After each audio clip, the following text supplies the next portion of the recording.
नमस्कार, बहुत स्वागत है आप सभी का खबरों के सफर में। मैं हूं आपके साथ ज्योति यादव। तो बुलेटिन की शुरुआत करेंगे दिल्ली एनसीआर की खबरों के साथ। दिल्ली सरकार सतर्कता निदेशालय ने मुख्यमंत्री अरविंद केजरीवाल के आवास की मरम्मत के नियमों के कथित घोर उल्लंघन को लेकर लोक निर्माण विभाग के 7 अधिकारियों को कारण बताओ नोटिस जारी किया है। नोटिस में पीडब्ल्यूडी के संबंधित मुख्य अभियंताओं और अन्य अधिकारियों को अपने कार्यों के बारे में जानकारी देने को कहा गया है। वहीं सतर्कता निदेशालय की ओर से जारी नोटिस में कहा गया कि पीडब्ल्यूडी के अधिकारियों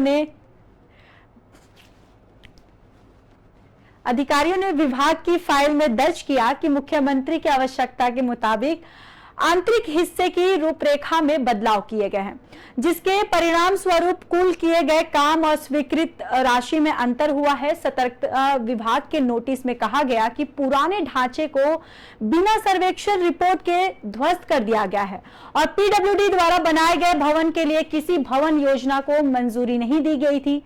वहीं नोटिस के मुताबिक मुख्यमंत्री के आवासीय परिसर का निर्माण उनके अधिकार के दायरे से बाहर जाकर किया है।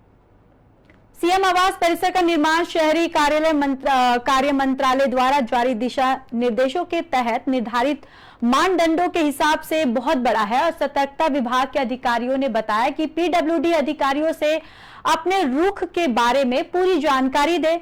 दिल्ली के सीएम आवास के निर्माण वित्तीय नियमों, केंद्रीय लोक निर्माण विभाग नियमावली और केंद्र सतर्कता आयोग के दिशा निर्देशों का घोर उल्लंघन कर गए हैं। तो बताते चले कि सतर्कता निदेशालय का ये बहुत बड़ा एक्शन सामने आ रहा है, जहां पर उन्होंने साफ तौर पर अरविंद केजरीवाल पर उन्होंने आरोप लगाया है। दरअसल उन्होंने कहा है कि उन्होंने निदेशालय की ओर से जारी नोटिस किया है और साथ ही साथ पीडब्ल्यूडी के अधिकारियों ने विभाग की फाइल में यह भी दर्ज किया है कि मुख्यमंत्री की आवश्यकता के मुताबिक आंतरिक हिस्से की रूपरेखा में बदलाव किए गए हैं। कुमार श्रीकांत, वरिष्ठ पत्रकार।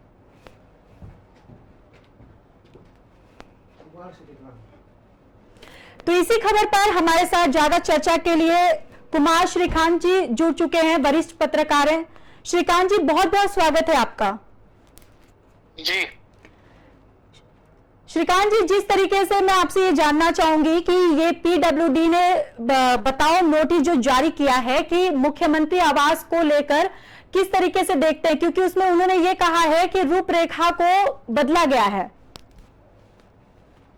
जी देखिए, इसमें मूलतः अगर आप देखें तो ये मामला बहुत पुराना अभी नहीं है, लेकिन हाँ, जिस तरीके से ये सारा मामला एक टीवी चैनल ने प्रकाश में लाया, उसके बाद अखबारों में मामला छपा और सोशल मीडिया पर इसे बहुत बड़ा मुद्दा बनाया गया, जिसके कारण कहीं ना कहीं अरविंद केजरीवाल की और खास तौर से आम आदमी पार्टी की क्रेडिबिलिटी भी जो है वो भी डाउन हुई। लेकिन अगर आप देखें किस तरीके से अजय माकन ने या फिर बीजेपी के नेताओं ने इस मामले को अलग अलग मंचों पर उठाया और केजरीवाल के खिलाफ प्रोटेस्ट भी किया। जी, एलजी ने जो जांच के आदेश दिए थे और जिस तरीके से पीडब्ल्यूडी के मिनिस्टर को भेजा था और एक नोटिस जारी किया था, उस नोटिस के जवाब में जो चीजें आ रही हैं, और ये बल्कि मुझे लगता है कि 15 दिन का समय दिया था, लेकिन दिन उससे ज्यादा हो गए। लेकिन मुझे लगता है कि इसमें एक बेहतर जांच रिपोर्ट होती है और खास बात यह कि इस मुद्दे को भी वही व्यक्ति देख रहे हैं जो इससे पहले आबकारी विभाग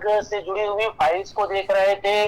सरकार ने क्या कमाया, कितना कमाया और सरकार के पास क्या चीजें आई और जो अनियमितताएं हुई थी विधि के क्षेत्र में या फिर आबकारी के क्षेत्र में, उसकी जांच भी वही व्यक्ति कर रहे थे, जिसका एक तरीके से तबादला भी अरविंद केजरीवाल ने किया था जब सुप्रीम कोर्ट ने जो power of distribution of power पर मुहर लगाई थी।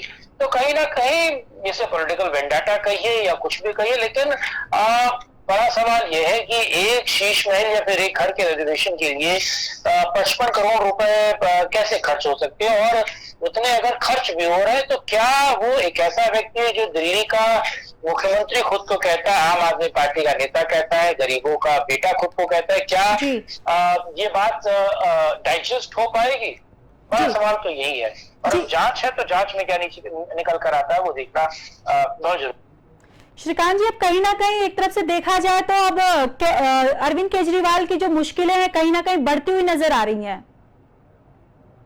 जी बढ़ेंगे, लेकिन जैसे मामले को, क्योंकि मुझे जहां तक लगता है ये मामला सीबीआई को भी जाएगा, और सीबीआई अगर पहली प्राथमिकता इसमें दर्ज करती है और जो चीजें निकल कर आई हैं, और अगर इस पर भी सीबीआई काम करती है, तो 2024 से पहले हम एक बड़ा पॉलिटिकल स्टंट या इसे देखेंगे किस तरीके से।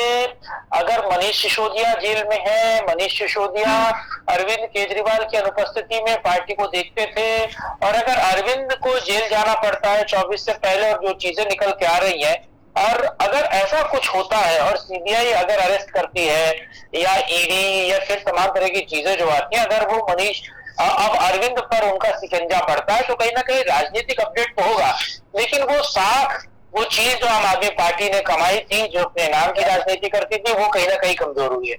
जी, क्योंकि श्रीकांत जी लगातार इन पे आरोप भी लगाए गए हैं, चाहे लगातार जो विपक्ष है बीजेपी क्यों कहें, बीजेपी ने जो लगातार इन पे ये भी आरोप लगाए हैं जो इनके शीश महल को लेकर, तो कहीं ना कहीं लगातार ये जो विवाद है, आप इसको किस तरीके से देखते हैं? देखिए, विवाद तो है ही, विवाद में एक और चीज इसमें खास है कि किस तरीके से अनियमितताएं हुई हैं। अगर आप पूरी डिटेल्स को देखिए, खबर की पूरी पड़ताल करें, तो आपको पता चलेगा किस तरीके से मनमाफिक तरीके से उस घर को रेनोवेट कराया गया, तोड़ा गया, चीजें निकाली गई, पीछे के दो जो सरकारी अफसरों का फ्लैट है उसको खाली कराया गया, उसको भी उसी कंपाउंड में शामिल किया गया।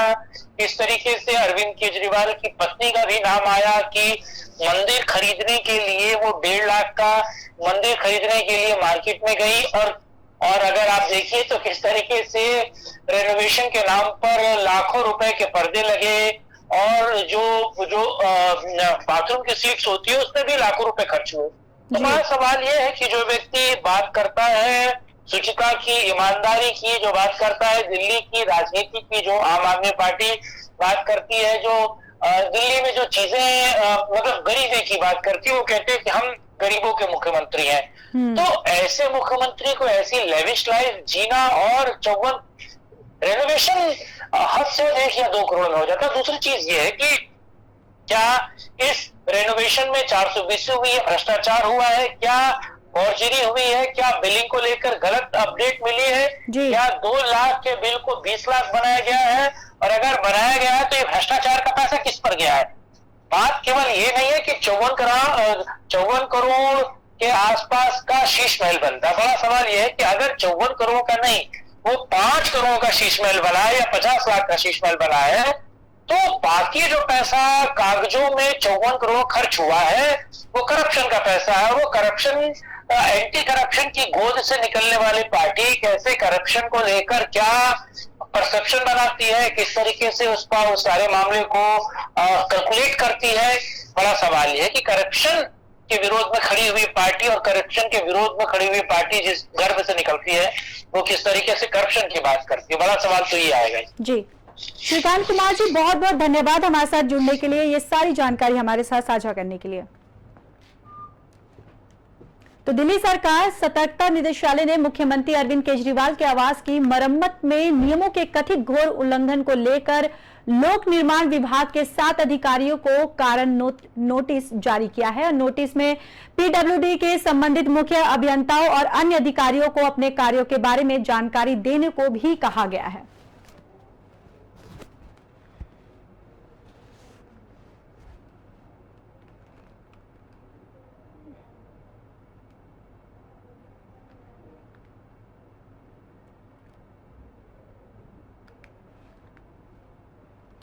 तो वहीं केंद्रीय मंत्री स्मृति ईरानी ने रविवार को दिल्ली के सीएम अरविंद केजरीवाल पर राम मंदिर को लेकर निशाना साधा। ईरानी ने कहा कि जब राम मंदिर जग को समर्पित किया जाएगा तो केजरीवाल को दोबारा नानी जी का सपना आएगा।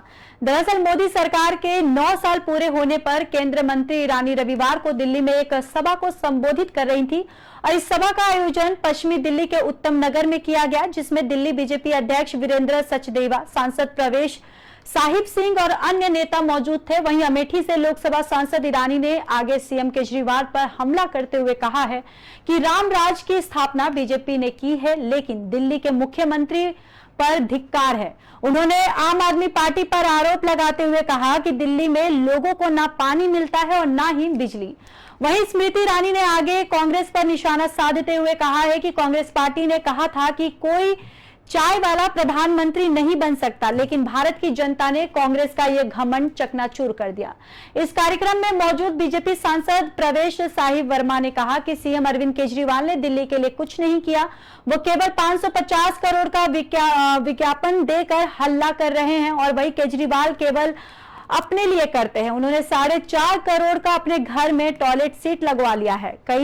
कोई बीमार होता है तो केजरीवाल के बनाए अस्पताल में नहीं जाता, किसी के घर में साफ पानी नहीं आता, मगर सबके घर पर बिजली बिल आ जाता है। वहीं दिल्ली के प्रदेश अध्यक्ष वीरेंद्र सचदेवा ने कहा है कि आज दिल्ली में कर्तव्य पथ को देखने रोजाना 60 से 70 हजार लोग आते हैं।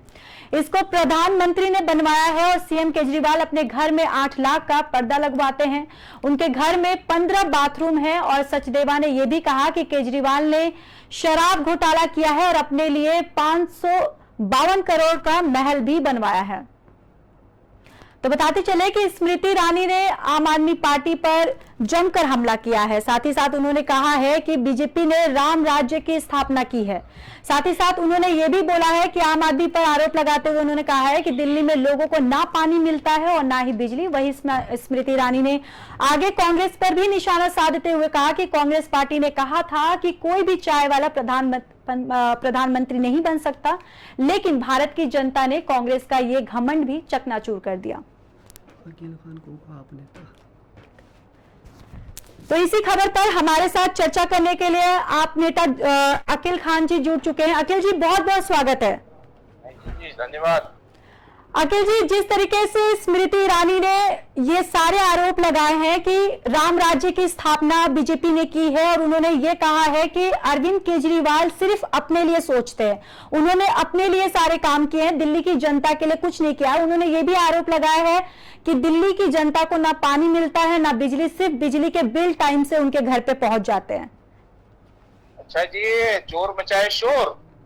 दुनिया के सबसे भ्रष्ट पार्टी के सबसे भ्रष्ट नेता और उसमें से जो स्मृति ईरानी जी ने एजुकेशन मिनिस्टर होते हुए भी जो डिग्रियां हासिल की हैं उसकी जांच करवा ले मैडम। पहले अपने गरिमान में झांक करके देखो। 11 लाख करोड़ का आपने जो देश को जो धोखा दिया है 11 लाख करोड़ का, उससे 10 साल तक पूरे देश के अंदर बिजली पानी शिक्षा स्वास्थ्य फ्री मिल जाता। ये मोदी जी का परफॉर्मेंस है अपने क्रोनी कैपिटल्स के लिए। और दूसरों के ऊपर आरोप लगाते हो शर्म नहीं आती?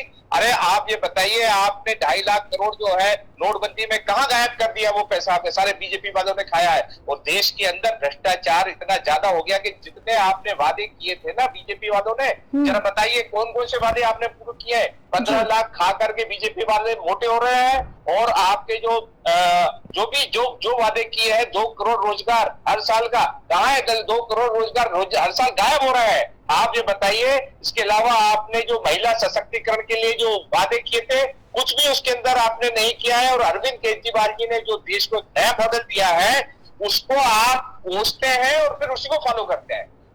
पूरे देश के अंदर देश की जनता जागरूक हो उठी है और ये स्मृति ईरानी जैसे जो छोटे अपने आप को पता नहीं कहाँ के लीडर समझने वाले लोग ये देश को गुमराह नहीं कर सकते हैं। देश की जनता अच्छी तरह से जानती है कि ये स्मृति ईरानी की क्या वैल्यू है देश के अंदर, और हमारे जो प्रधानमंत्री हैं उनके मामा का पैसा आकर के कहाँ लग रहा है। आप ये बताइए कि ये बोलते हैं कि 75 हजार लोग ट्रेवल कर रहे हैं, रोड के ऊपर जा रहे हैं। अरे रोड घूम जाने के लिए नहीं है तो इसके लिए आपका काम ये आपने अपने पैसों से बनाया है, और जो बनाना था वो आपने बनाया नहीं, आपने सिर्फ लीपापोती की है। सुपर फ्लूअस आपने बताया कि हमने ये कर दिया, लेकिन जो ज्वलंत समस्याएं देश की बिजली पानी शिक्षा स्वास्थ्य महंगाई और रोजगार, ये समस्याएं विकराल रूप धारण कर चुकी इस टाइम। और मोदी जी क्या कर रहे हैं? सिर्फ एक स्थान से दूसरे स्थान विजिट करके जो सुपरफ्लुअस चीजें हैं वो बता रहे हैं कि हमने ये कर दिया, हमने वो कर दिया। अरे आप धरातल पे आपने क्या किया है ये बताइए। बिजली, पानी, शिक्षा, स्वास्थ्य, रोजगार, महिला सशक्तिकरण, जो ज्वलन समस्याएं, महंगाई, ये सब के लिए आपने क्या है? कुछ भी नहीं किया है इन्होंने। और ये देश की जनता को गुमराह करके क्यों ये सब क्यों कर रहे हैं मैडम? ये इसलिए कर रहे हैं कि 2024 के अंदर इनका सफाया होने वाला है, पूरी तरह सफाया होने वाला है देश से। और ये घबराए हुए हैं क्योंकि इन्होंने पिछले 8-9 सालों में देश के लिए कुछ भी नहीं किया और जो वादे किए हैं उसको भी वो धराशायी कर चुके हैं। और जो स्थिति 2014 के पहले हमारे देश की थी वो उससे बद से बदतर हो चुकी है। और ये अभी तक इनके पास इसका कोई प्लान नहीं है कि हम इसको ठीक करेंगे। ये सिर्फ भटका रहे हैं। ये जनता का ध्यान भटकाने के लिए अरविंद केजरीवाल जी ने जो मॉडल पेश किया है दिल्ली के अंदर 50 साल तक। मैडम ईरानी, आप ईरान चले जाइए जरा छोड़ करके। ये देश 50 साल तक दिल्ली के अंदर अरविंद केजरीवाल को रखेगा और उस 50 सालों में अरविंद केजरीवाल देश के भी प्रधानमंत्री बनेंगे। और जितने जो झूठे मक्कार और जो भ्रष्टाचारी लोग हैं और देश को जो गुमराह करने वाले हमारे प्रधानमंत्री है ना, ऐसे लोगों का सफाया 2024 में बिल्कुल साफ है। जी अखिल जी, बहुत बहुत धन्यवाद हमारे साथ जुड़ने के लिए, इस चर्चा में शामिल होने के लिए। धन्यवाद जी। तो आपको बताते चले कि स्मृति ईरानी ने आम आदमी पार्टी पर जमकर बरसी है। उन्होंने कहा है कि केजरीवाल सरकार सिर्फ अपने लिए काम करती है और अपने लिए सोचती है। साथ ही साथ बीजेपी सांसद प्रवेश साहिब वर्मा ने भी केजरीवाल पर तंज कसते हुए कहा है कि वो केवल 550 करोड़ का विज्ञापन देकर हल्ला कर रहे हैं।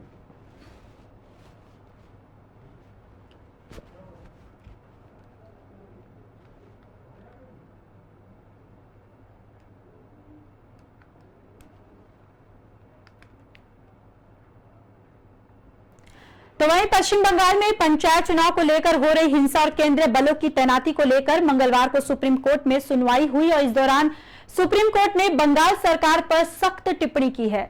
उच्चतम न्यायालय ने कहा कि चुनाव करना हिंसा कराने का लाइसेंस नहीं है। वहीं राज्य सरकार ने कोर्ट में कहा कि हमारी प्राथमिकता निष्पक्ष चुनाव कराना है और इसके लिए हम पर्याप्त सुरक्षा बल मुहैया करा रहे हैं जो इस इलाके में संवेदनशील नहीं है या हिंसा का सामना नहीं कर रहा है। इन इलाकों में अतिरिक्त बल तैनात करना और अधिक समस्या पैदा करेगा। बीते चुनाव में तैनात हुई सीआरपीएफ ने भीड़ पर फायरिंग की थी और जस्टिस नागरत्ना ने कहा कि हाईकोर्ट ने पंचायत चुनाव में केंद्रीय बलों की तैनाती का आदेश दिया है। इस पर राज्य चुनाव आयोग को कोई समस्या नहीं होनी चाहिए। आप गैर संवेदनशील क्षेत्रों में भी निश्चित रह सकते हैं कि स्वतंत्र और निष्पक्ष चुनाव कराया जाए।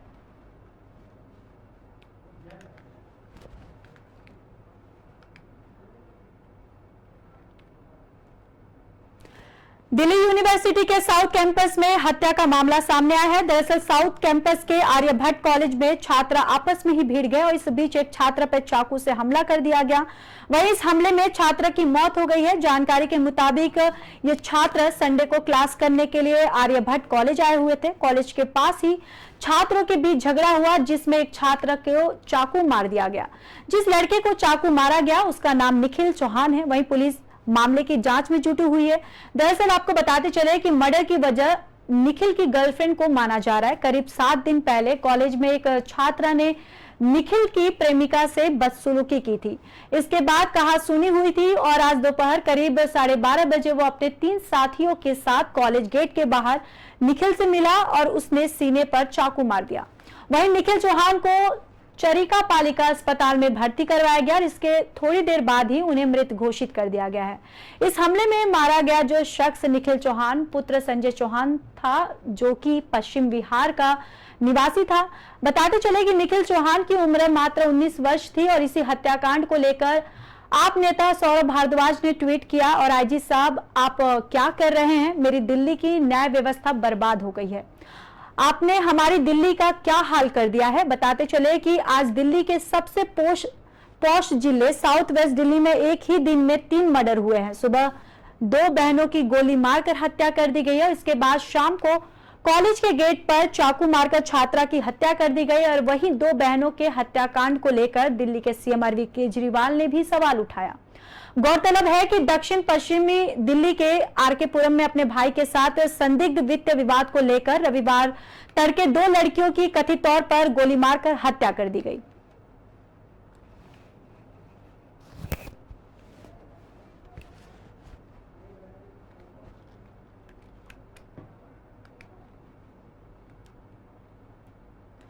दिल्ली एनसीआर में बारिश के बाद लोगों को उमस से राहत मिली है। दोपहर 3 बजे के आसपास झमाझम बारिश शुरू हुई और दरअसल सोमवार की शुरुआत हल्की बारिश के साथ हुई थी, लेकिन थोड़ी देर के बारिश के बाद धूप निकल गई जिसमें उमस हो गई है और वही उमस से लोग परेशान हो गए। लेकिन दोपहर को शुरू हुई बारिश ने उमस को खत्म कर दिया और लोगों ने राहत की सांस ली। इससे पहले मौसम विभाग ने बताया कि शहर में सोमवार को सुबह 8:30 बजे तक 24 घंटे की अवधि में 5 मिलीमीटर बारिश हुई और न्यूनतम तापमान 25.5 डिग्री सेल्सियस दर्ज किया गया है, जो इस मौसम का सामान्य तापमान है। शहर में सुबह 8:30 बजे सापेक्ष आर्द्रता 96% दर्ज की गई। वहीं मौसम विभाग ने दिन में आमतौर पर बादल छाए रहने और हल्की बारिश होने या गरज के साथ छींटे पड़ने का अनुमान जताया। वहीं अधिकतम तापमान 38 डिग्री सेल्सियस के आसपास रहने का अनुमान है। दिल्ली में रविवार को न्यूनतम तापमान 28.6 डिग्री सेल्सियस दर्ज किया गया, जो इस मौसम के औसतम तापमान से 1 डिग्री अधिक है और अधिकतम तापमान 38.6 डिग्री सेल्सियस दर्ज किया गया है।